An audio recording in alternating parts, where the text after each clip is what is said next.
Do something different the next 90 days than you did the last 90 days, like picking up the books to read. Do something different, like the new health disciplines relationship with your family. Whatever it is, it doesn't matter how small it is.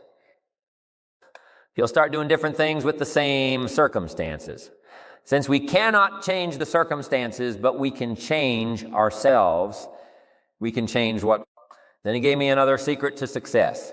When he said what you have at the moment, Mr. Owen, you've attracted by the person you've become. What you have at the moment, you've attracted by the person you've become. Feel the simple principles here. Once you understand these, it starts to explain so much. Now, sometimes it's a little tough to take blaming yourself instead of the marketplace, taking responsibility instead of putting it off on someone else. That transition sometimes is a challenging mission. And this one was a little tough for me. He said, Mr. Rohn, you've got pennies in your pocket, you've got nothing in the bank, the creditors are calling, you're behind on your promises. He says, here's how that occurs. You've attracted up until now, you've attracted the things to you because of the person you've become. Now I said, well, how can I change all that? He said, very simple, if you will change, everything will change for you. You don't have to change what's outside. All you've got to change is what's inside. To have more, you simply have to become more. And then he said, don't wish it was easier, wish you were better. Don't wish for less problems, wish for more skills. Start working on yourself, making these personal changes. And he said, it'll all change for you, Shelf said. Here's the secret, Mr. Owen. Learn to work harder on yourself than you do on your job. Once I got that, I could turn my life around. Learn to work harder on yourself than you do on your job, he said. If you work hard on your job, you'll make a living. If you work hard on yourself, you can make a fortune. If you would have known me at age 25, you would have said Jim Rohn's a hard worker. If you'd have known me, you'd have said that I'm the guy. I don't mind coming a little bit early, staying a little bit late. I don't mind that you'd have said, well, Jim Rohn's a hard worker, you say. Well, how come he's got pennies in his pocket?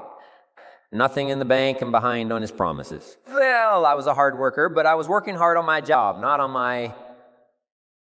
So I'm telling you, if you'll learn that simple little principle and start the process, today, latest tomorrow, give you tonight to think it over and start this whole process of personal development, work on yourself, make yourself more valuable to the marketplace. I'm telling you, you can so dynamically change your income. And economics is the least of the values that you can start earning in terms of equity. If you'll start working harder on yourself than you do on your job, work hard on yourself and develop the skills. Work hard on yourself and develop the graces. All of the stuff necessary to become more valuable to the marketplace. I'm telling you, your whole life can explode into change. Promotions, no problem, becoming more valuable to the company. I'm telling you, no problem. Money, no problem. Economics, no problem. Future, no problem. If you just go to work on the right thing, not get things out there to change. Don't try to change the seed. Don't change the soil. Don't change the sunshine. Don't change the rain. Don't change the mix of seasons. Let the miracle of everything that's available work for you and start working on the inside. Work on your philosophy. Work on your attitude. Work on your personality. Work on your language. Work on the gift of communication. Work on all of your abilities. And if you'll start making those personal changes, I'm telling you, everything will change for you. So success is something you attract by the person you become. Success is not something you pursue. Chase, run after. Success is something you've developed, something you've become. You attract success. So, whole key to unlock all the treasures, whether it's economic treasures or spiritual treasures, financial, social, personal, every way you can possibly think of is by your own personal development. Then he added one more, which is so important, and it's probably worth the price. The seminar, here it is. What you become is much more valuable than what you get. What you become is much more valuable than what you get. The major question to ask on the job is not what am I getting here. The major question to ask on the job is what am I becoming here? Not what am I getting, what am I becoming? So it's very important what you become because what you become attracts. If you become cynical, you attract cynicism. What you become attracts. So this whole subject of personal development was so vitally important to me, it changed my life. I was a millionaire by age 31. And that was just the economic part of it. It took me 6 years from age 25 to age 31. It was unbelievable. Mr. Schoaf over a 5-year. before he died at age 49, who taught me some extraordinarily simple things. He only went to the 9th grade in school, never finished high school, never went to college, never went to university. So he put his ideas and his experiences in very simple language, which I think for me, kid from the farms of Idaho, that simplicity was so important, because if it would have been technical, I'd have missed it. If it would have been mystic, I would have, backed away. But it was just basic, blunt, ABC familiar stuff that I hadn't thought of before. And he did start to remind me, and those ideas changed my life. Mr. Schaff was the one when I said, this is all they pay. He said, you've been working 6 years, Mr. Owen. How come you're not doing better? And I said, this is all the company pays. He says, well, that's not true. I said, no, this is my paycheck. This is all the company pays. He said, no, this is all the company pays you. I thought that's a new way to look at it, right? He said, doesn't the company pay 23.45 times this amount to other people? And I said, well, yes. He said, well, then this is not all the company pays. It's all they pay you. And if you qualified, wouldn't your income grow 23.45 times? I said, I suppose so. He said, we don't have to work on the company. We have to work on... You see, that was the beginning of what he called the phrase personal development. I told him things cost too much. He said, no, you can't afford them. I thought, well, that's a new concept. I hadn't thought about that. We put some of the valuable things on the high shelf so you can't get to them until you qualify. If you want the things on the higher shelf, you got to stand on the books you read. Every book you read, you get to stand a little higher so you can get the things on the higher shelf. See, I learned those concepts. It was so incredible. And here was the most important one. Success is something you attract by the person you become. See, that phrase changed my life. Success is something you attract by the person you become. Success is not something you pursue. It's like chasing a butterfly. You can't quite catch it. Success is something you attract by becoming an attractive person. See, those were new concepts to me. I'm just working hard, trying to make a living. Here's what he said to me. This changed my life. I got a chance to teach this in Moscow and across Russia. 3 visiting, now the 4th. Here's what Shuf taught me. Profits are better than wages. Nobody taught me that in high school. Nobody taught me that I went to 1 year of college. Nobody taught me profits are better than wages. Wages make you a living. Profits make you a fortune. And how could you work on both a living and a fortune? He said, well, you could start part-time working on your fortune while you're working full-time on your living. I thought, wow. Now he said, it's fun to get up in the morning, not just getting up, go to work to pay the rent, but to get up to go to work to make a fortune. First, to make a living for my family. Second, to make a fortune. And then he taught me how to make both a living and a fortune. Guess what I did? I learned how to make both a living and a fortune, and I found out anybody could do it once they get the information. And at age 25, I started receiving this extraordinary information. Here's what he said. Your income is directly related to your philosophy, not to the economy. I thought no one ever told me that. I kept hoping the economy would change. He said, no, your philosophy has to change. I assured him that I had my fingers crossed. He said, that won't help. Then what could I do to change my income and multiply it by 2, by 3, by 5, by 10, and then multiply it by 10 again? What could I do? And he started giving me the disciplines and the process of learning the skills to change my life. This was an extraordinary man. Those were extraordinary times for me, life-changing in every manner that you can imagine, but very simple ABC concepts. Here's what I learned: not to search for the exotic until you've discovered the basic. And those basic philosophies that he shared with me during that time were life-changing. Now, if you're excited and you're ready to change, let me give you 3 steps to start life. Change that can change your life, your personality, your lifestyle, everything can change. Here's the steps. Number 1, find out how things work. The first key to doing better is find out to change your life. Really, you need ideas. There isn't anything an idea can't change. And Shelf taught me the major problem is lack of an idea, not a problem. At first, I didn't have any money. I said to Mr. Shelf, I don't have any money. He said, that's not a problem. Now, see, up until then, I always thought it was right. I was confused. He said, no. The problem is lack of an idea on how to create money and wealth.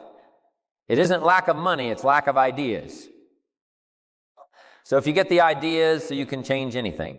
To get ideas, you need a constant study of finding out. Now, Shove also said, when you find out something that works, put the information in your journal. Don't use your head for a filing cabinet. Put it in your journal so that you can do the next best thing. Repetition, repetition, repetition, repetition. Go over it. And if you repeat it, go over it. Sure enough, someday, some mysterious day. Vitality takes root, starts to grow, and shows up in your bank account, and your dress, and your personality, and your lifestyle. But capture the ideas in your journal. Find out how things work. Shove gave me this word for my life change. He said, study, great word, if you wish to be successful. Study success. If you wish to be happy, study happiness. If you wish to be wealthy, study wealth. Don't leave it to chance. Make it a study. Some people just go through the day with their fingers crossed. See, that won't do it. You've got to study the things that can change your economic, social, spiritual, personal life. Now, here's a qualifying phrase, and we'll have several of these qualifying phrases throughout the seminar. Here's the first one. You may not be able to do all you find out. I understand that you may not be able to do all you find out, but you should find out all you can do. See, you don't want to wind up at the end of your life and then discover that you've lived only 110th of it. And the other 9/10 went down the drain, not for lack of opportunity, for lack of information. So that's number one. Find out how things work. Now here's the best human virtue for finding out: curiosity. Make a note at curiosity. Curious, you might add a word to it, that'll help. Childish curiosity. Well, kids do if they want to know something bad enough bug you. That's the phrase, they can ask 1,000 questions. You think they're through? They got another 1,000. They'll drive you to the brink. It's a virtue when you got to know, be like a child. Now, if you're curious, let me give you 3 ways to find out how to change anything, any life direction, any dimension. Here's 3 ways to find out how to change anything. Number 1 is to read. Become a good reader. All of the successful people I know and work with, they're around the world. They're all good readers. Curiosity drives them to read. They just read. Read, become a good reader. Now that's my opinion. Listen to the other lecturers and listen to me and make up your own mind. Don't be a follower. Be a student. Okay, I say really for life change, you got to read. One way to learn is from your own experiences, but another way to learn is from other people's experiences. See, one book might save you 5 years if you read it. Did you know, though, there's books on how to be stronger, more decisive, but speakers. Be a leader, have a better effect on other people, develop your personality. Did you know there's books on that and people don't read them? How would you explain that? And they can read. Did you know that hundreds of successful people have written their stories in books? And they wrote down how they did it, and people don't read it. How would you explain that? The guy's busy, I guess. You know, you get tied up. The guy says, well, yeah, you work where I work. By the time you struggle home, it's late. You got to eat a bite of supper, watch a little TV, get to bed. You can't sit up half the night reading. And the guy's behind on his car. Payment, good worker, hard worker, sincere. But we got to be better than sincere and work hard. Otherwise, at the end of your life, you'll wind up cold, stony broke. You got to be better than a good worker. You got to be a good reader. Now, you don't have to read half the night, okay? Although if you're broke, that's not a bad place to start, right? Get on with the cure, but put this in your notes. 30 minutes a day. Just devote 30 minutes a day to reading. Stretch it to an hour if you can, but at least 30 minutes. 30 minutes a day. Read something positive, something challenging, something inspirational, something instructional, something instructional. Get at least 30 minutes a day. And here's the next clue every day. Don't miss. Once you set this up, just don't miss. Miss a meal, but not your 30 minutes, because you can get along without some meals. But you can't get along without some books. There's a Bible phrase that says humans cannot live on bread alone or just food. It says the next most important thing to food is words. Words nourish the mind. Makes us different than animals and dogs. Words nourish the soul, so humans have to have food and words in order to be happy and healthy. I told my staff the other day, some people read so little they've got rickets of the mind. They're undernourished mentally. So to get a good diet of words, I suggest good reading habits, 30 minutes a day. Now, some people don't read because they don't read well. I understand that, and the national average is fairly poor. People have fairly poor reading skills. They're still trying to operate on awkward old skills of the past, right? Reading one word at a time. And with such poor skills, when you read, the mind usually wanders because you can think about a lot of things. The mind is an incredible mechanism, and if you read poorly, the mind wanders around thinking of other things. While you're trying to read, did you ever read a page and wonder what it said? So I got to read that again, right? So that's because the mind is just doing this job, right? Just wandering around. Did you ever read yourself to sleep? See, that's another problem. The mind says, who needs this? Just shuts off, right? Poor skills, while a guy looks at a book 500 pages and says, no, you're starting right. Well, I mean, I'd never get through this one anyway. In our weekend seminar, we take a whole section in about 2-3 hours, and we go through reading skills. How to read a book a day is the title of that subject. And I'll tell you what, if you can read a book a day, it'll change your whole life. I mean, a book a day will change your whole life. Expose yourself to a whole variety of things. Spiritual, moral, personal, economic, history, geography, everything. I mean, you can really change if you read a book a day. So you might want to attend the weekend. Get in on those reading class skills. It's incredible. A book a day will change your life. But hey, whether you read slow or fast, or whether you read awkwardly, or whether you read well, here's the key. Read. Don't miss. Here's what reading is. Reading is tapping the treasure of ideas. That's what reading is. Tapping the treasure of ideas, and ideas can change any part of your life. And if you've got a good excuse not to tap the treasure of ideas, at least 30 minutes a day, or spend the money and get the bugs, I'd love to hear it. Now, people have excuses you wouldn't believe. I say, John, look, I got this gold mine. I got so much gold. I don't know what to do with it all. Come on over and dig. John says, I ain't got a shovel. I say, well, John, get you one. He says, you know what they want for shovels? Let me give you the 2 books that started my library at age 25. My library now is worth many, many, many thousands of dollars.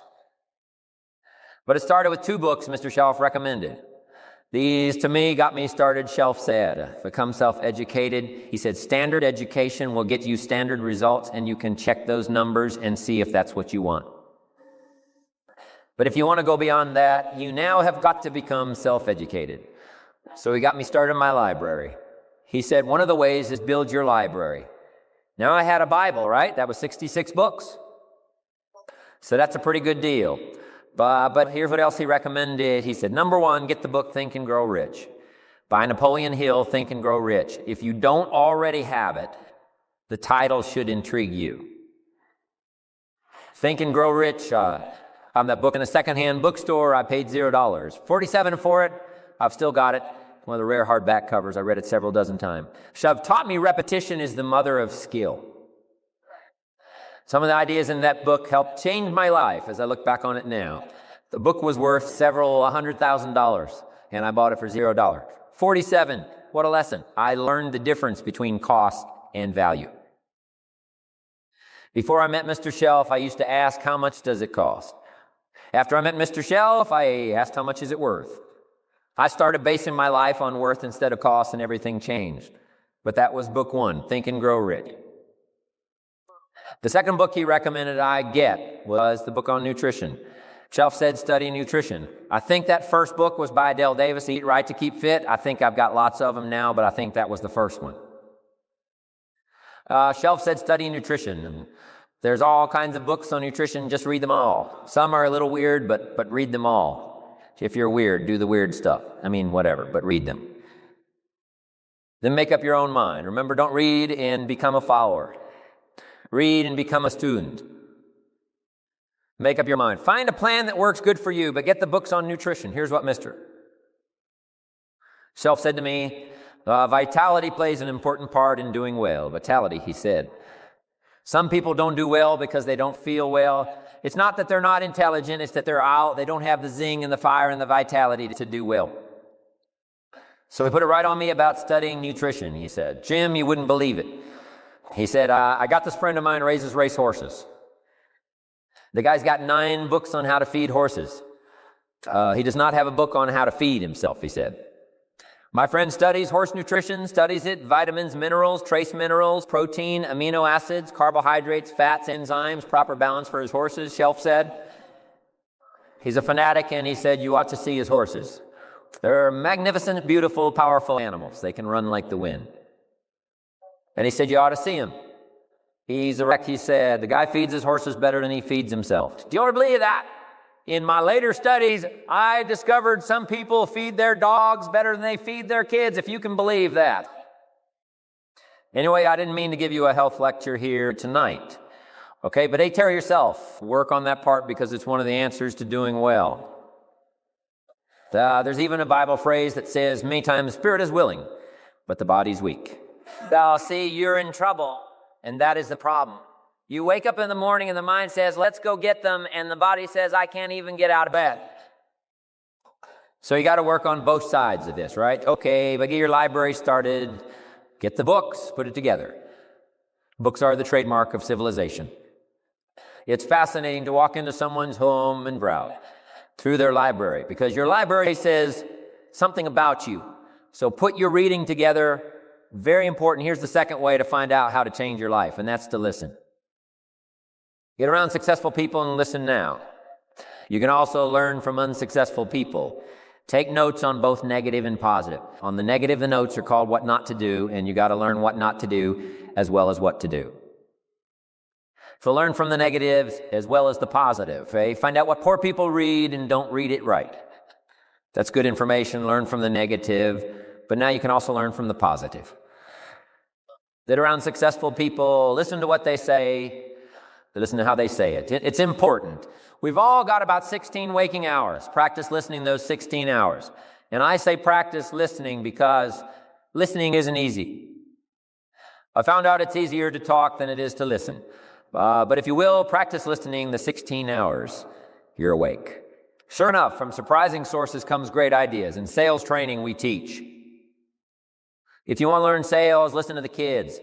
Kids have got to be the master salespeople of all time. They have no equal. Father tells his young son, no, you cannot have an ice cream cone. 30 minutes later, he's licking on one. That'd be 30 minutes worth listening to. They got moves you wouldn't believe. Persistence runs deep like the ocean. And the kids never took a class on how to overcome objections. They already know how. They don't need classes. So listen and learn. Now, here's some of the best advice I've got for the whole evening. It won't get any better than this. This is it. Poor people ought to take rich people out to dinner and listen. That's some of the best I got. If a guy's not doing well, one of the first things he ought to do is find a guy that is doing well and offer to buy him his dinner. Spend $50,000, $60,000, $8,000. Go for the full 9 course. Start him on the juices and horse tubers. Get him started talking. The salad takes 15 minutes. Keep it rolling. Biggest steak in town takes 45. Keep it rolling. Pour on the dessert. Stretch that meal out about 2 hours. If you get a successful person to eat and talk for 2 hours, they're able to drop ideas in your lap. Change your life. Multiply your income by 2, by 3, by 5. But you're right. Poor people don't usually take rich people out to dinner. That's the problem. The guy said he's rich, let him buy his own dinner. I'm not coming up with any money. And he says, besides, you work where I work. By the time you struggle home, it's late. You're lucky to get your own supper, let alone running around, trying to find a rich man to feed. And the guy's behind on his house payment. Good worker. Hard worker. Sincere, but you got to be better than sincere. Work hard. You'll end up broke. You got to be better than a good worker. You got to be a good listener and remember what you read and what you hear. Put the good stuff in your journal. Now, here's the third way to find out how to change your life, and that's to observe. You can pick up a lot of ideas just by watching. Get around successful people and watch. Here's why success leaves clues. Watch how the man shakes hands. Watch how the lady responds. People who do well do certain things over and over and over and over. And if you're clever, you can pick them up. Watch it all. For guys making $10,000 a month, I'd watch how he walks. Maybe that's it.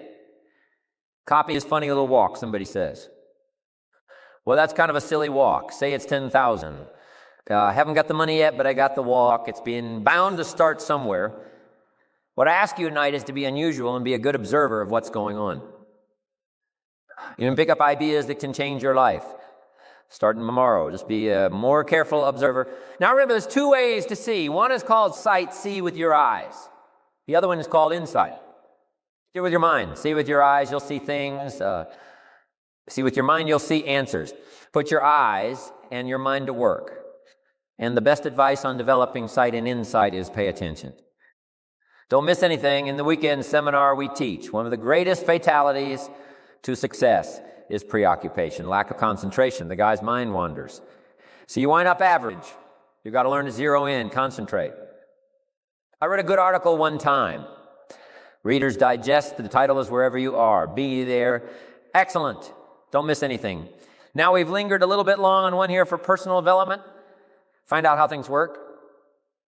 But it's so very important finding out, and I've given you 3 ways to find out. Now, here's the second step to personal development. Okay, 1, let's find out how things work. Here's 2. Go to work. You must now take action on what you found out in doing business around the world. We call it game plan.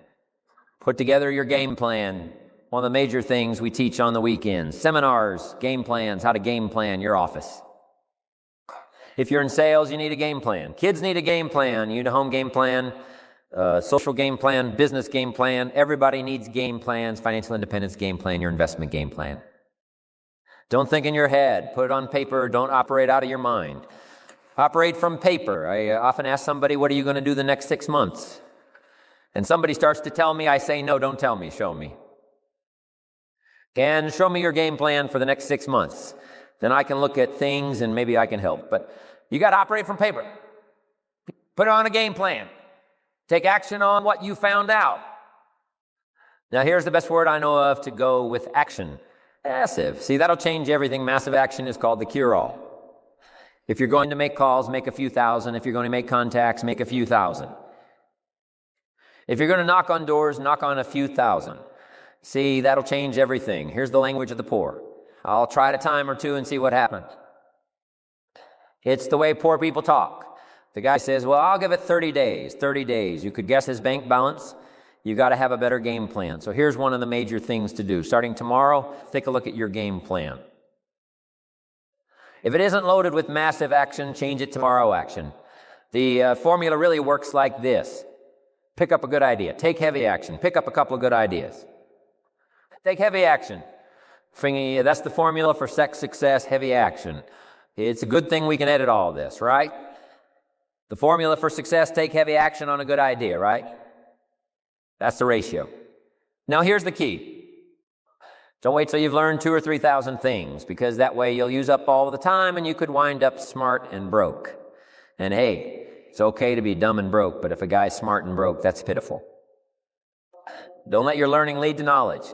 If you become a fool, let your learning lead to action, you can become wealthy, and there's many kinds of wealth. I understand that not just money. Money is one of the least of all values. I know some people with a lot of money that are very poor. Evita sings, as for fortune and as for fame, they are illusions. They're not the solutions they promise to be. So there's all kinds of wealth, but to get a big share coming your way, you've got to have a heavy action game plan. Now here's the 3rd step to personal development, and we'll wrap up personal development step 3. It's just a little caution, and all through life we need little cautions. This one simply says, don't try to beat the system. Find out how it works, work it, but don't try to beat it. Some people learn just enough to start slicing it, shading it, thinning it, cutting corners, and looking for cheap answers. See, don't fall for that. You'll wind up with a cheap life. Find out how it works best and do it that way. Even though it seems to take a little longer, do it right. Don't compromise with right now under this step. Here's another key, be a quick learner. Don't let it take long to teach you, learn quick. Don't run at the wall too many times. Learn quicker. One guy said he broke his nose 7 times in the same place. Somebody says, looks like you'd stay out of that place. Learn quicker. Now, the 3rd point here is don't be stubborn. See, some people won't change even when a better way comes. I say, well, I've been doing it this way 30 years. Hey, be ready for change. If it's a better way, go for it. But don't try to beat it, or you'll be like the guy that went to Las Vegas. He didn't have much money, so he didn't want to risk his money gambling. But he gets to Las Vegas and the jackpot bells are ringing. The money's flowing, the lights are flashing, and he can't help himself. He's got the gamble, but instead of gambling with his cash, he decides to play the mental gambling game. And the brilliant scheme he worked out goes like this. He'd pick a number like 3 mentally. He would bet a certain amount of money on the number, and whether it won or lost, he would jot down that amount in his little pad. I would have won $5 if I'd have made that bet, just to keep track of it, win or lose. That way, come midnight, he can calculate how he's doing, win or lose, or how much. Only not his money. Keep his money. Just play this mental gambling game. So here he is around the gambling table, everybody else shelling out their hard-earned cash. He's got this brilliant scheme. Instead of betting with his money, he's betting with his mind. And he lost his mind, which means don't try to beat the system, I guess. Let's talk about some more parts of personal development. Here's the first one, physical, the physical side. Got to take care of yourself. Do not neglect to take care of yourself. Phraseology used in the Bible in my amateur way, but let me put it to you best I can. Here's what it says. Treat your body like a temple. That's a good phrase. Good suggestion. Temple meaning something you take. Extremely good care of at a temple. That's a good phrase. Treat your body like a temple. Not a woodshed, a temple, a temple, a temple. Take good care. It's the only place you've got to live currently. The temple nutrition. My mother studied nutrition. Passed it along to me, passed it along. My father, my children, my grandchildren, what a legacy that was. Learning to just take care of yourself. Key phrase. Some people don't do well because they don't feel well. They've got the gifts, they've got the skills, maybe they just haven't taken care of themselves. They don't have the vitality. Key phrase, vitality is a major part of success, vitality. So take care of yourself. I know a guy that raises racehorses. I'm telling you, the guy feeds his horses better than he feeds himself.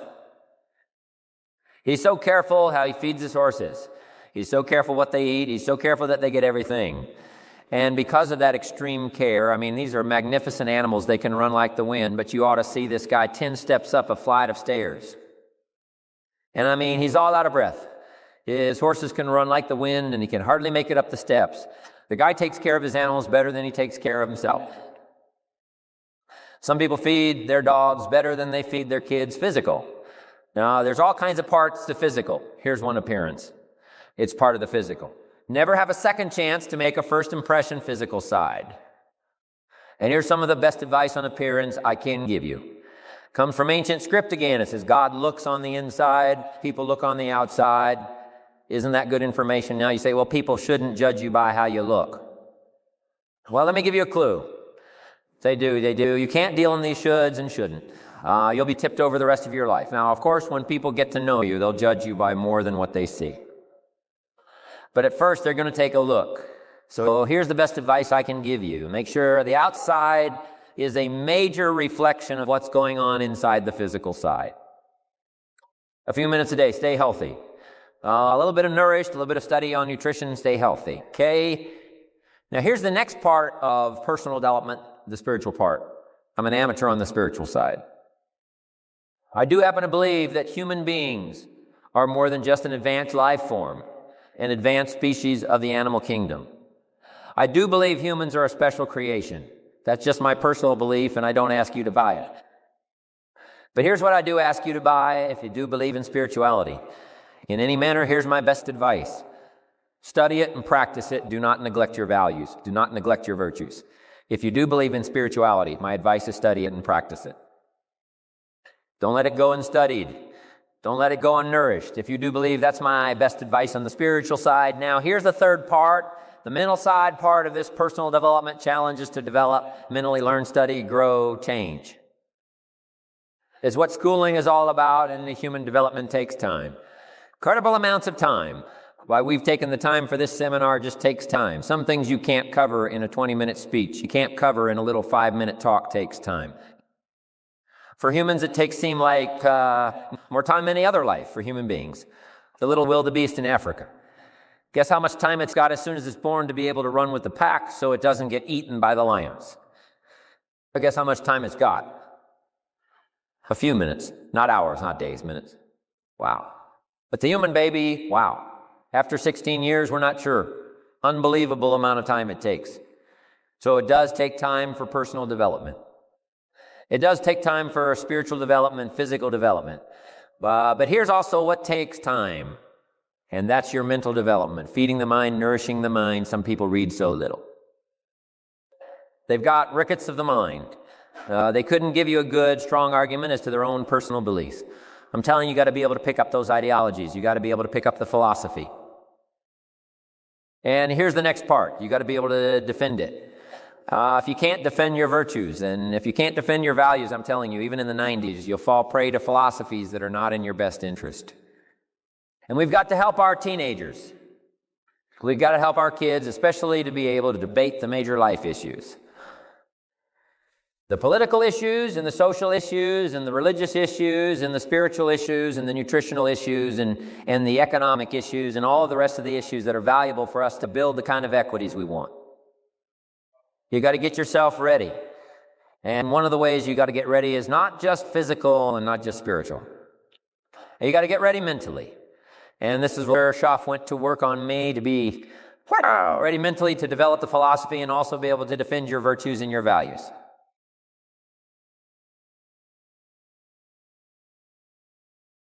Do you know if you study people who are at the pinnacle of anything, you recognize that to get there, motivation was maybe one of the formula, maybe one. I'll prove it to you. If you want to become a world-class bodybuilder, say an FBB pro, well, what that takes is you have to train twice a day, 6 days a week. You have to have 8 meals a day. Your calorie intake is regimented. Your meals are pre-planned and pre-cooked. You don't eat according to taste. You eat according to function. So my trainer, for instance, will eat, and I'm going, what are you eating? And he's having the most. He'll have chicken that was boiled without salt, and he'll have like half a kilo of it. And what are you doing? He says, I'm taking in protein. He doesn't say I'm eating. He says, I'm taking in protein. For him, it's functional. It's not taste-based. Then you will probably have to train for a minimum. And this is if you are a genetic phenom, you'd have to train for a minimum of 10 years before you could get on a stage and compete at an average level with an average global bodybuilder average. Okay? So why am I telling you this all? All of us here at the beginning of a new year, right? These things called New Year's resolutions. And then it's you New Year's resolutions, 1, make more money. Yeah, 2, change my boyfriend. 3, get into shape. 3, get into shape is somewhere in the top 3. What do? You go to the gym and get a gym membership. Yeah, you go to the local Nike store and you buy like all of your gym gear. You're motivated, you're inspired. You go into the damn gym, you go to YouTube, you subscribe to all of the fitness channels, you go to Instagram, you follow all of the fitness models. Without being used or motivated, you are going to the damn gym. You're going to get shape. That's what you're going to do. The people you're following on YouTube have been working on for a minimum of 5 years to look like that. You have the incorrect understanding that after a month of working out, you're going to look like them. So what happens at the first month? You're excited, you go to gym every single month, and you take the pains and your body is sore, but I'm excited, I'm going to gym. Then life happens, company doesn't make money. You don't make your targets, you fall a bit, something happens, and all of a sudden you stop going to gym for a day. A day becomes 22, becomes a week. Now all of a sudden you've had a gym membership for 3 months and you haven't been in that time. What did you miss? You thought motivation was the formula. Winners don't need motivation. Winners need discipline. Discipline's about getting it done. Because it needs to get done, not because I feel like it, not because I'm motivated for it. You think Nelson Mandela's motivated, spent 27 years in prison? You think Martin Luther King was motivated to march across the states and proclaim freedom? You think, if you look at people that change the world, they're not doing it because they're motivated. They're doing it because they made a commitment to do it, and they disciplined to see it through. Discipline is far more important than motivation, which is why you got to be careful. The decisions you make, because once you make the decision, you have to see that decision through. Like my mentor says, first we'll make the decisions, then the decisions make us. So you got to be very careful. The decisions you make, be very careful. The commitments you make, motivation, I'm telling you now, is completely overrated. It's important. Don't get me wrong. We meet according to motivation. We feel good. Rah, rah. But that'll fade. You need a stronger will and a deeper commitment to see things through. It's one of my key phrases for the whole. Disciplines work miracles. Disciplines work miracles. And here's the first piece that works. Miracles 1. Do what you can do not. Let neglect grab you by the throat. Don't let neglect stall you on your path toward prosperity and health, being able to become powerful, influential, rich, beyond wildest imagination. Don't neglect what you can do. If you can read, read. If you can change, change. If you can grow, grow. If you can take one step, take one step. Do not neglect to do whatever you can do at the moment. Of course, you can't run a multi-billion-dollar business today. Mark couldn't either 10 years. Ego Mark couldn't either 5 years ago, but I'm telling you today he can do it because step by step, year by year, he took on what he could do. He didn't neglect it. He did the meetings he could do. He made the calls he could make. He read the books he could read. He took the classes he could take. And step by step, he got himself ready. I'm telling you, do not neglect to do whatever you can do because it'll work miracles. Personal development. First, productivity. Second, now, do what you can. Here's 2. Do the best you can. If it's a foggy night and you can only see 100 feet, how can you see another 100 feet? Answer, walk the first 100. Feet walk A's. As far as you can see, and then you can see some more, and walk as far as you can see, and then you can see some more. So what you've picked up here, just to do it as far as you can see it. And I promise you, if you'll execute as far as you can see it, you'll be able to see more, do that, then you can see more. And finally get in tune of doing the best you can, and you'll have the activity that'll develop the disciplines. That will set this sail so that you can say it doesn't matter how. The wind blows. I'm prepared for some people. They see discipline as sort of an ugly word. You know, don't talk to me about discipline. But what you must understand is, discipline is a most incredible creative force. Discipline builds a career. Discipline develops good health. Discipline forms the most incredible marriage. Discipline puts together a friendship that won't quit forever. A discipline develops skills that can be magnified, and touch the world. Discipline opens up music, You can't have incredible music without discipline. In fact, we call them the disciplines. We call architecture and music, and we call playing an instrument, we call sculpturing. We call painting, we call writing, composing, we call those the disciplines. And the disciplines gives us the indication that, yes, it doesn't come except by discipline, but it also means that the discipline is the open door to the creative process, to turn nothing into something and to turn imagination into reality. So here's what you must learn to do. Appreciate the disciplines and welcome the disciplines. Here's a good question to ask. What other discipline could I begin that would open up a whole new expression in my life of turning imagination into reality? Without discipline, there is no enterprise. Without discipline, there is no magnificent structure. Without discipline, there is no music.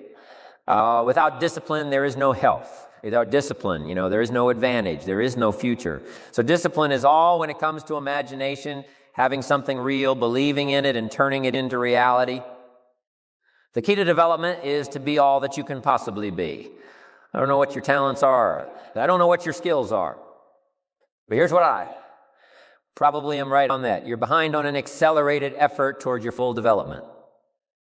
I would suggest that now for some of you, I know that's probably really not true. But even as I look at my own life, because I'm tempted to procrastinate just like everybody else. I should have written 30 books by now. I've only written 4. I should have done a lot of things, but I haven't. I got distracted, and all of us, have these challenges. But what could I become? What could I become? I had one of my dearest friends. I've lost him. He died at age 53 one day, and he drank a little too much. David drank a little too much, but he did all kinds of things. He was a builder, and he was a dreamer, and he did a lot of things, but his drinking sort of kept him in a fog for like years and years. About 6 years ago, he was sitting at the yacht club, and he was in a fog. And suddenly it occurred to him, I wonder what I could have accomplished all these years if I hadn't have been in this sort of foggy state. And he said that did it. And the last 6 years before he died, he was free. And you accomplished some incredible things, that last 6 years being all that you can be, and not let habits drag you down. Not let things, sidetrack you from the full development of what you have. The capable of being what all could your heart encompass if you really had the chance and you really had the disciplines and really got to it? What could you really become? What could you earn? How healthy could you really be? How many books could you write? How many poems could you write? So here's what I would ask of you. If you feel that you're a little bit stalled wherever you are in your progress, I'm asking you to correct that. I'm asking you to see if you can't possibly be on a more accelerated track toward your possibilities and your full development.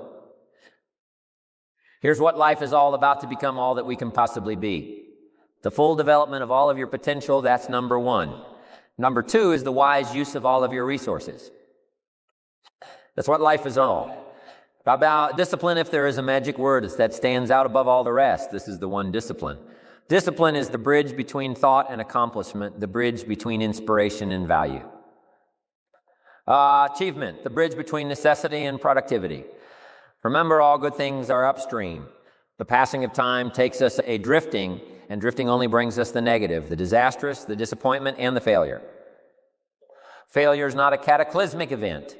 It is not generally the result of one major incident, but rather a long list of accumulated little failings. Failing in life is failing to think today, failing to act today. Failing to care, to strive, to climb, to learn, to keep trying day by day. If your goal requires that you write 10 letters today and you write only 3, you're down 7 letters. If you want to make 5 calls and you only make 1, you're down 4 on calls. If your plan calls for saving $10 today and you save none, you're down $10 today. Now, the danger is looking at an undisciplined day and concluding that no great harm has been done. It doesn't seem like such a bad day. But add up these days to make a year, and then add up those years to make a lifetime. And perhaps you can now see how repeating today's small failures can easily turn your life into a major disaster. Success, on the other hand, is just the same process in reverse. If you plan to make 10 calls, and you end the day making 15, now you're up 5 calls. If you didn't get up a few on letters, move up the savings numbers. You can see what a massive difference it could make in a year and what wealth and accomplishment awaits for a lifetime. Discipline is like a set of magic keys that unlocks all the doors of wealth. Happiness, sophistication, culture, high self-esteem, pride, joy, accomplishment, satisfaction, and success. The first key to discipline is awareness of the need for and the value of discipline, and especially the discipline to make the changes. What will it take? What must I do? And what must I become to get all I want from my life? The second key is the willingness. More than that, the eagerness to maintain your new discipline deliberately, wisely, consistently. And the third key to discipline is the commitment to master the circumstances of your daily life, to see and harness the opportunities to make something of the sun and the rain, the good as well as what comes in the guise of misfortune. Discipline does many things, but most important of all is what it does for you. It makes you feel better about yourself. Even the smallest discipline can have an incredible effect on your attitude. And the good feeling you get, that surging feeling of self, where that comes from starting a new discipline, is almost as good as the feeling that comes from the accomplishment of the discipline. Second, a new discipline immediately alters your life direction. You don't change destinations immediately. That is yet to come, but you can change direction immediately, and direction is very important. Third, discipline cooperates with nature. Everything strive. It is a common life function. How tall will a tree grow? As tall as it can. Everything strives to become all it can possibly be. And that striving to become is what discipline is all about. Disciplining ourselves to fulfill our natural potential, to become all that we can be. And finally, discipline attracts opportunity. Opportunity is always looking for ambition and skill and action. Discipline taps the unlimited power of commitment. The human will in action, driven by inspiration, enticed by desire, tempered by reason, guided by intelligence, can bring you to that high and lofty place called the good life. So start the new process. You can begin a new habit no matter how small it is. Small isn't important. Whether or not you start and whether or not you continue are all that is important. So to have a prosperous life, start a prosperity plan. To become wealthy, start a wealth plan. Remember, you don't have to be wealthy to have a wealth plan. A person with no means can have a rich plan. If you are ill, start a health plan. If you don't have energy, start an energy plan. If you don't feel good, start a feel-good plan. If you're not smart, start a smart plan. You can't, start a can plan. If you haven't, start a have plan. Anyone can. Even a bad person can start hearing good messages and reading good books. Recognize that the start of that life, the happy life, the wealthy life is today. This is exciting. Both the process and the result can begin today. Start the new journey today. If you think of a new idea, today is the day to begin the discipline of putting that idea into action. Set this day up as a long, busy, exciting start for your new life. Get your first book for your new library today. Begin your new practice of setting goals today. Start clearing out a drawer of your new orderly desk today. Start eating an apple a day on your new health plan today. Put some money in your new investment for fortune account today. Start reading with intensity for your new wealth of mind plan today. Write a postponed letter today. Make a delayed telephone call today. Pick up your camera and take a picture of something to start your new treasury of photographs today. Get some momentum going, your new commitment to the better life. See how many activities you can pile on in this first day. Go all out. Break away from the negative downward pull of gravity. Start the thrusters going. Prove to yourself that waiting is over, hoping is past, and that faith and action have now taken charge. It's a new day, a new beginning for your new life. With discipline, you can't believe the list of positive moves you can make in the first day of your new beginning.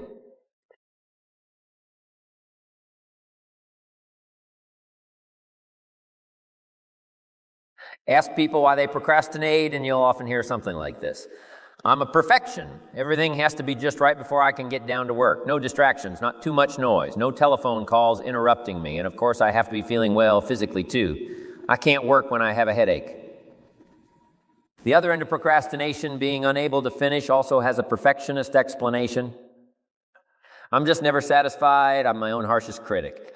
If all of the I's aren't dotted and all the T's aren't crossed, I just can't consider that I'm done. That's just the way I am, and I'll probably never change.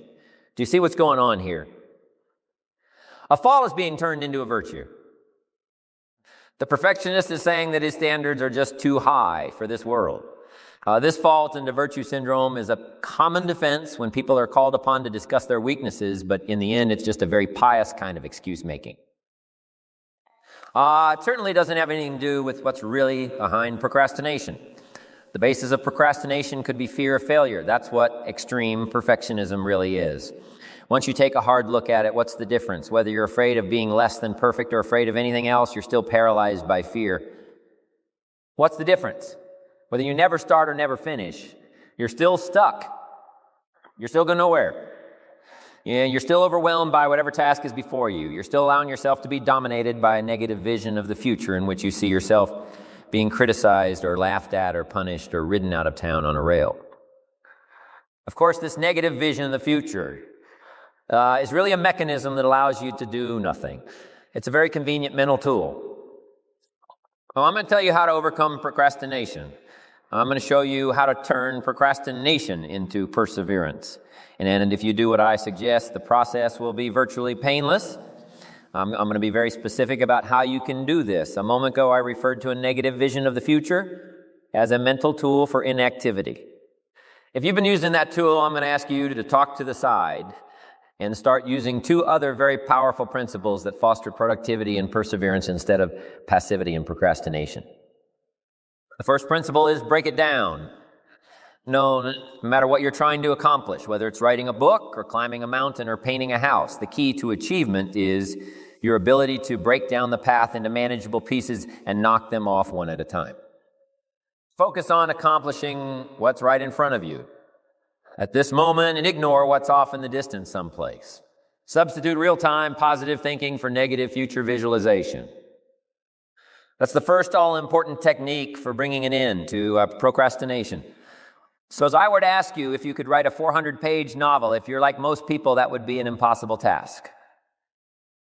As soon as I asked you that question, a picture appears in your mind of a big fat book lying on a coffee table, hundreds and hundreds of words covering every page. Yes, somebody must have written the book that you see in your mind's eye, but that person surely wasn't you. Suppose I asked you a different question. Suppose I ask if you can write a page in a far a day for 1 year. Do you think you could do it now? The task is starting to seem more manageable. We're breaking down the 400-page book into bite-sized pieces, but even so, I suspect many people would still find the prospect intimidating. Do you see why writing a page in a quarter may not seem so bad? But you're being asked to look ahead one whole year. when people start to look that far ahead, many of them automatically go into a negative mode. So let me formulate the idea of writing a book in yet another way. Let me break it down even more. Suppose I were to ask you, can you fill up a page and a half with words, not for a year, not for a month, not even for a week, but just today? Don't look any further ahead than that. I believe most people would confidently declare that they could accomplish that. And of course, these would be the same people who feel totally incapable of writing a whole book. And if I said the same thing to those people tomorrow, if I told them I don't want you to look back, I don't want you to look ahead, I just want you to fill up a page. And if we're this day, do you think you can do it one day at a time? You probably heard that phrase. That's what we're doing here. We're breaking the time required for a major task down into one day segment, and we're breaking the work involved in writing a 400-page book down into page and a quarter income. Keep this up for 1 year and you'll write the book. Discipline yourself to look neither forward nor backward. And you can accomplish things you never thought you could possibly do. One of the beauties of this technique is the fact that you can really take it to the extremes if you have to. If writing a page and a quarter during 1 day still seems too much for you, break it down even more. Try to write 3 sentences in the next hour. Don't any further ahead than that. Come up with a way of looking at the task that finally seems manageable. Then all you have to do is persevere. Procrastination won't be a problem because the task is now so small that fear will kick in. And it all begins with those 3 words. Break it down. My second technique for defeating procrastination is also only 3 words long. The 3 words are write it down. We've seen how important writing is to goal setting. The writing you'll do for beating procrastination is very similar. But instead of focusing on the future, you are now going to be writing about the present just as you experience it every day. Instead of describing the things that you want to do or the places you want to go, you're going to describe what you actually do with your time. And you're going to keep a written record of the places you actually go. In other words, you're going to keep a diary of your activity. And you're going to be amazed by the distractions, detours, and downright waste of time that you come up with during the course of the day. All of these get in the way of achieving your goals. For many people, it's almost like they planned it that way, and maybe at some unconscious level they did. The great thing about keeping a time diary is that it brings all this out in the open. It forces you to see what you're actually doing and what you're not doing. A time diary doesn't have to be anything elaborate. Just buy a little spiral notebook that you can easily carry in your pocket.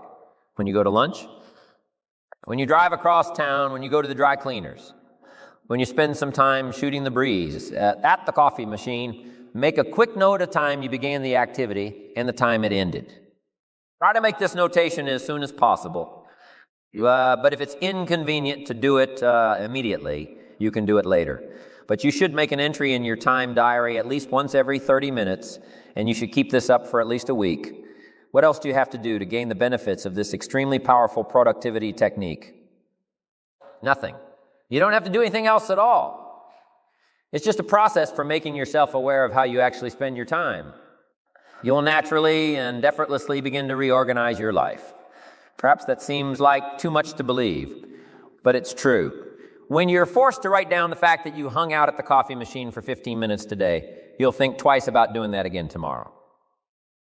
When you've got to put it in writing that you worked on an important project for 30 minutes today and then took a break to read the newspaper, you'll persevere a little longer on the project tomorrow and forget about the newspaper.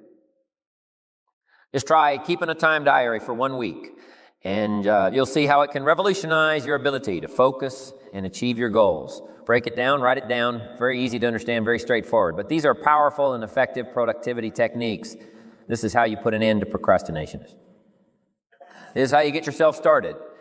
But how do you keep going? How do you keep your motivation consistently high?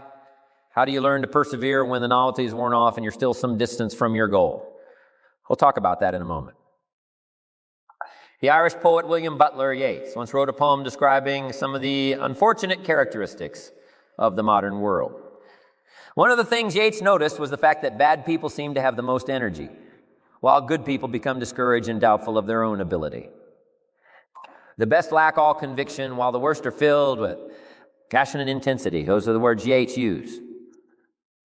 And it's true that we can look around the world and see all sorts of things happening that we might wish were not happening. And there are people working very hard to make those things happen for reasons that we might not admire. And when we see that, it's easy to start saying, what's the use? What hope do I really have?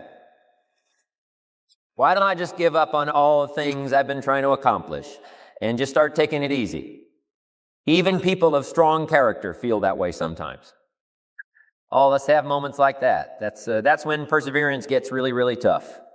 What's the answer? Well, you recall that during our discussion of goal setting, I asked you to list 5 categories for your long-term goals. What do you want to do? What do you want to be? What do you want to see? What do you want to have? Where do you want to go now? I want you to add another one. With whom do you want to share? In other words, who are you working for besides yourself? In the first 5 categories, you were asked to focus exclusively on your own aspirations and why they were important to you. But now I want you to think in terms of other people. Who is depending on you? Who will benefit if you persevere and succeed? Who will suffer if you give up and stop trying? Who can you reach out to and help once you've achieved your goal? Write down answers to these questions just like you wrote answers for the other categories. For many people, the answers will appear quite readily.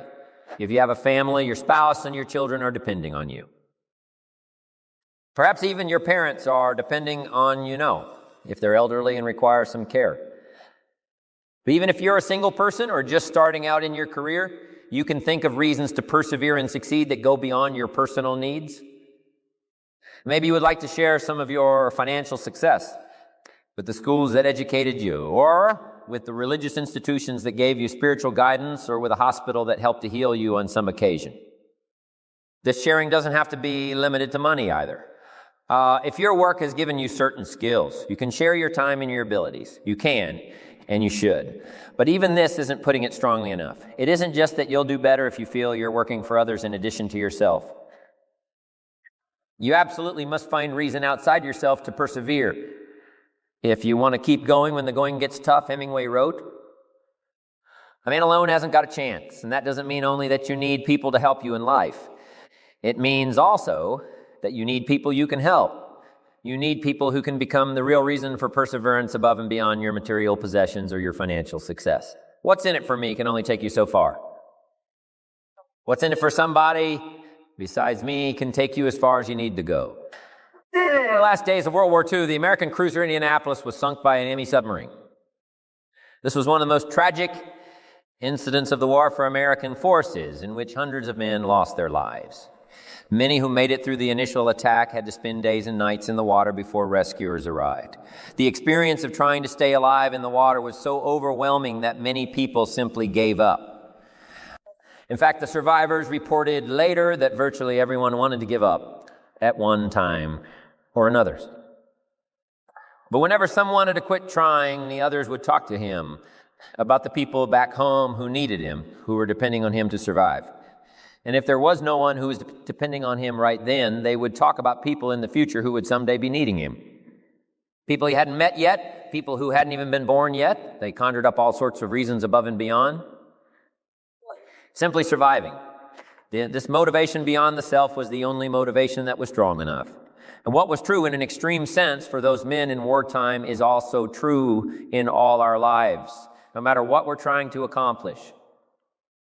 But let's suppose that there's a vast, hugely powerful force that nobody can withstand. And this immense force is always active and in furious motion. It never rests.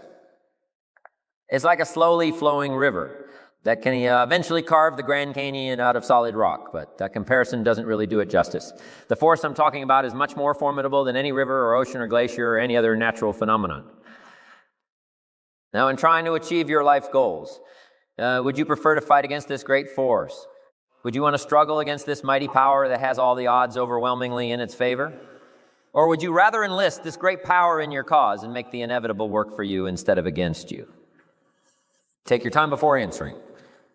Think it over. By the way, time is that great power I'm talking about. Time is the mightiest force in the world, or even in the universe. Of course, the answer to the question I pose is very obvious. Why would you ever choose to fight time when you could have time on your side? Who wouldn't want to harness the great river of time that flows through all of life? Why wouldn't you want to use the power of time to generate power in every area of your existence, to turn the turbines of your hopes and dreams, to charge your every aspiration with lightning bolts of electricity? Well, there's only one way to make time work for you, not against you, and that's with patience. There have been some items in the news lately about changes in the climate, global warming, and so forth, and how the level of the seas will rise during the coming years and put whole communities underwater that now stand high and dry. All I can tell you is that in certain parts of the country, it's been plenty hot and dry the last few summers.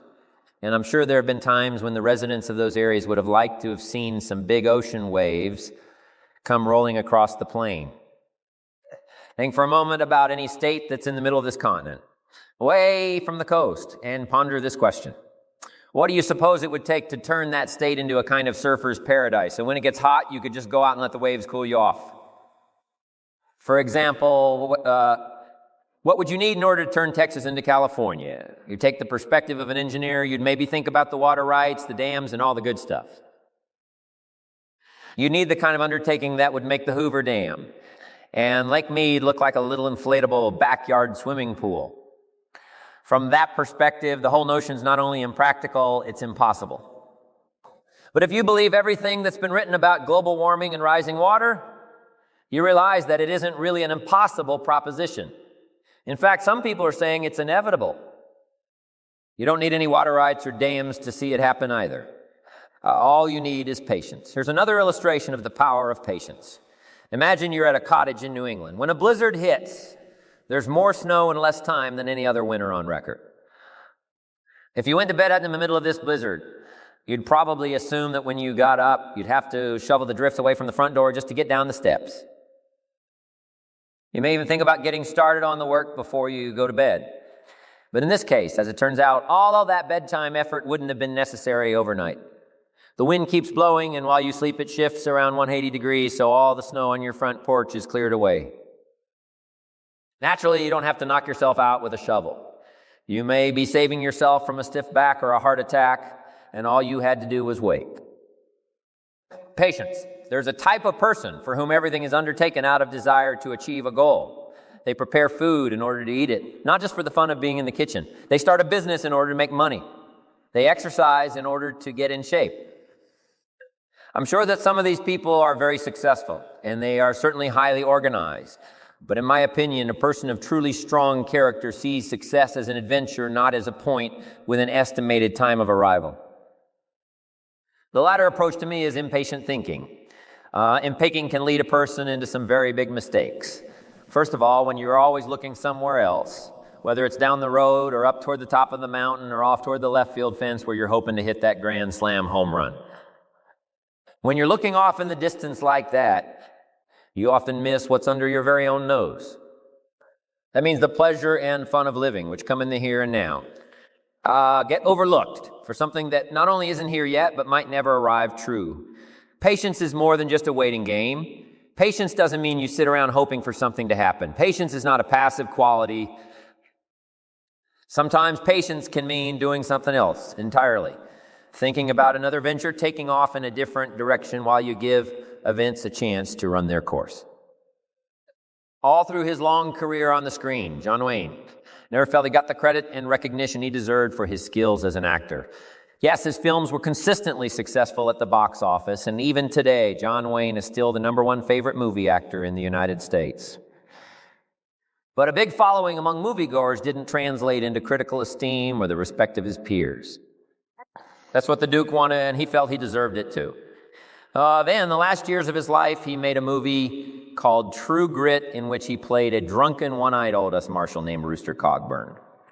That portrayal got John Wayne the Oscar he'd been waiting 40 years for. It wasn't the kind of high and mighty hero role he'd played when he was young. It finally got him his award, but it was a role that he'd waited for all his life, and he didn't even know it was coming. A colleague of mine told me this story. He was traveling cross-country on a speaking tour and found himself delayed in Chicago while changing planes in the first-class traveler's lounge. He fell into conversation with a gentleman who actually looked a bit like John Wayne during his True Grit. And he was a little surprised to learn this gentleman was actually from New York City. And there was another surprise. Despite his refund appearance, This fellow traveler proved to be extremely soft-spoken. His favorite pastime was playing chess. But as he talked about his experiences in the construction business in New York City, he also demonstrated that he carried a big stick. His company had developed some of the most important commercial real estate in Manhattan, as successful people always do when they encounter other successful individuals. My colleague asked him how he'd done it. Well, he said, after I got my engineering degree, I spent some years getting hands-on experience in construction. I didn't want to be supervising people in any jobs that I didn't know how to do myself. So later on, when I started putting together my own project, I had to deal with some pretty tough streetwise operators, cement company guys, building inspectors, trucking companies. But I never tried to pretend I was any kind of hard case myself. I used to tell them right up front, you play straight with me and I'll play straight with you. I never tried to take advantage of anybody, but I never let anyone take advantage of me either. You see, I always was, and I still am, a great counterpuncher. Anybody who takes a shot at me in business had better make sure it's a good one, because I'm going to hit back hard. But it's like chess.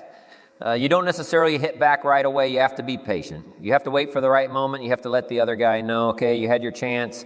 Next time it's my turn, but you don't say that out loud. You don't say what you've got in mind, and you don't say when it might be coming.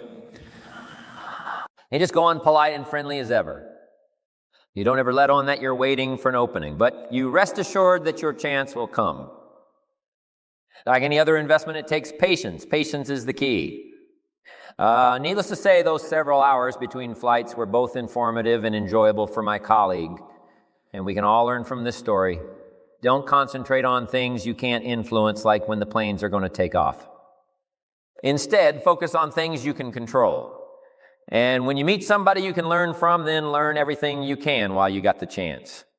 You never know when you're going to come across a book or an article that will provide a piece of information that can transform your life. One thing is for sure, however, and I've said this many times, the book you don't read isn't going to help. And it's the same with meeting people.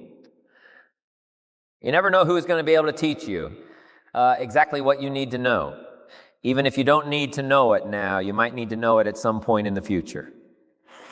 That might not be for 15 years, but it might just be in 15 minutes too. A patient man is always richer than an impatient one, even if the patient man has less money. What do I mean by that statement? Well, riches and wealth can take other forms besides dollars and cents. Okay, that sounds good. So in what sense is the patient man richer? The actual answer is very simple. A patient man is always richer than the impatient one, because the patient man can always afford to wait. The patient man is never desperate. The patient man has time to spare, while the man in a hurry is always on the verge of bankruptcy as far as time is concerned. In any situation you can think of, impatience is a source of weakness and fear, while patience is substance and strength. And here's another way that patience gives the person who has it an incalculable advantage over the person who doesn't, and gives him deeper insight into himself and others, which is a mark of great character. If you can only see the short term, if you can only think in terms of the here now, then you are like a man with one eye. You can't judge distances. You live in a world that's flat and two-dimensional. In other words, the impatient person lacks all sense of perspective. Perspective lets you measure your plans and current events against things that have already occurred, and also against your desires and aspirations for the future. Then and now, here and there, near and far, need and know, watch and wait. These are the dual optics that allow the patient man to see in stereo. Where the nearsighted person sees only the present, or the dreamer sees only an imaginary future, and more likely than not trips over his mistakes trying to get there. The history of this century can tell us a great deal about the value of patience and perspective. History proves that time is the strongest ally you can possibly have. No matter what the odds against you or the level of adversity you're facing, time gives strength to those who have it on their side. This truth was very convincingly demonstrated over the course of World War II. Germany had enormous successes in the early years of the war, with the Blitzkrieg, surprise lightning strike from the air and land without warning that was used first against Poland and later against the countries of Western Europe. Japan also used surprise attacks successfully and almost gained a decisive advantage with the treacherous bombing of the unsuspecting American fleet at Pearl Harbor. But the nations that were allied against Germany and Japan knew the time was on their side. and they were prepared to be patient. Although you won't find this discussed in many history books, one of the most important events of World War II actually took place right here in the United States, a few months before the attack on Pearl Harbor. At that time, the U.S. Army held a series of massive military exercises in Louisiana, which were designed to assess the preparedness of the American forces for participation in the war that was spreading across the globe. As it happened, those war games in Louisiana revealed glaring deficiencies in our military preparedness. It quickly became obvious to our military commanders that if America was soon drawn into the war, as many believed it would be, there would have to be a long period of rebuilding and modernization. And this would have to take place at the same time, as American forces would be fighting all over the world with inferior and outdated equipment. And that is exactly what happened. It took almost 3 years of patience and hard work and sacrifice before the U.S. war machine was brought up to modern standards. But President Franklin Roosevelt and generals such as Eisenhower and MacArthur knew that the wait would be well worthwhile, and that once the modernization was completed, victory would be assured. On the other side of the Atlantic, it was much the same story. Winston Churchill knew that England would have to endure months and years of bombing and threats of invasion, but he also knew that time was on his side. With great patience and courage, the British people waited out the bombing raids by planes and rockets. At last, the tide began to turn, and the world realized that patience and endurance was going to defeat the most devastating attack that had ever been seen up to that time. In Russia, too, the city of Leningrad was under siege for more than a year. But the Russians knew the value of patience perhaps better than anyone else more than a century earlier.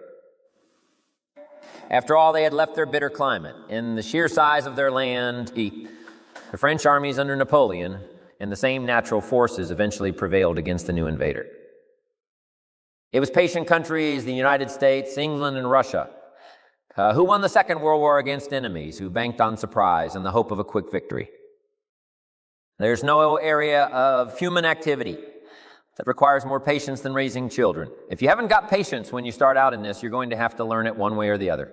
A baby is born after 9 months. If the future mother is tired of pregnancy before the time has expired, well, that's too bad, because there's still 2 months to go, whether she likes it or not. And when the child does arrive, he or she grows and develops at a pace that's quite beyond the parent's control. Parents who try to force a child's development are asking for trouble. And this is one point on which psychology and common sense are in complete agreement. We've all heard of parents who think they can create another Einstein by giving their 2-year-old a book on astrophysics. Or that if a child is made to play the piano for an hour a day, it will bring about the second coming of Mozart.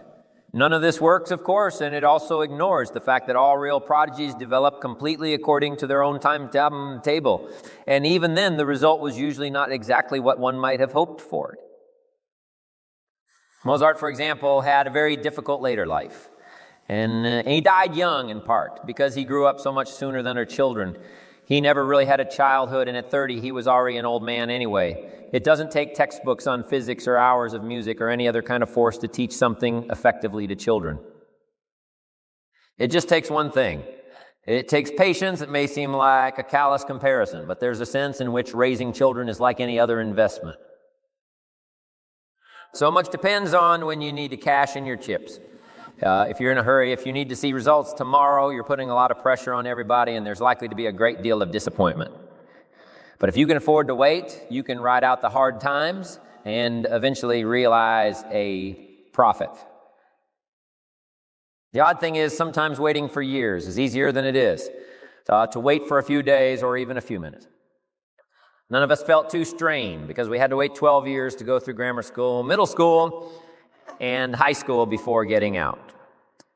Or at least the first 11 and a half years didn't strain my patience, but asked me to wait 45 minutes for a plane flight for 20 minutes in the waiting room of a dentist office.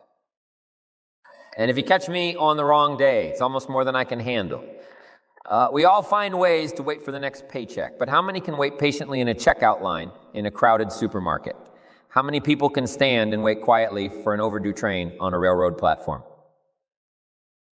It's as though there are two kinds of patience, the kind that sets you up for the long term, and gives you the promise of a better and richer day after tomorrow.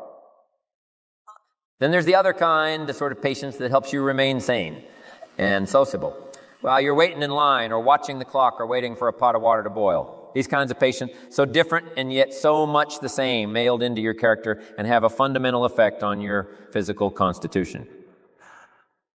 Any doctor will tell you that it's better for you and everyone around you if you don't get exasperated with little things, if you don't fly off the handle at every annoyance and stick in your way. It keeps your blood pressure down and your friends and neighbors happy if you can greet life's little problems with equanimity and patience, because almost all problems can be solved if only you take the time to see them and think them through. That's very easy to understand, and it's very easy to say, but it takes strong character to put it into practice. I'm never sure what to think when people say I want to make $1 million by the time I'm 40 or I want to retire by the age of 45. This combination of goals plus deadlines strikes me as short-sighted and maybe even a bit naive. It takes a worthwhile goal and subjects it to an imposed timetable. While you might have an idea of what $1 million would mean to you, or you might have really exciting plans for your life after you hang up the tie and business suit, I don't see how a person can reasonably expect to know who or what he will be or think or feel at some arbitrary moment in the future. This kind of thinking misses the whole point of success. The real payoff in financial and worldly success isn't the result of an amount of money divided by the age you are when you get it, or some other actuarial formula. The real payoff is found in the qualities of character you develop along the way. There's a story about a young man who had a very old and rich uncle. When the uncle died, the young man was called to the office of his attorney and told that he'd been left a huge fortune. To collect it, however, he first had to run a certain errand, which was described on a slip of paper. It seemed simple enough, but when the young man tried to accomplish it, this first task turned into another, and then another. As he pursued his uncle's final request, the young man was led into foreign lands and exotic adventures and untold dangers. More years passed, and the young man near lost track of how and even why he was on this long journey, and he could hardly imagine what its end might be. At last, the odyssey led him back into the very same lawyer's office where it had begun. "I'm here to collect mine inheritance," said the heir. No longer a young man, but a much wiser one, the lawyer smiled. "As your uncle intended, you've already collected it in the places you've been and the things you've learned. And again, as he intended, it will last you for a lifetime." Success that comes too easily or too quickly almost never lasts. For people who achieve that kind of success, there's always a lurking feeling that they haven't really earned it, and that feeling eats away at their character. If they're lucky and smart, they create some new challenge for themselves in a totally unfamiliar field.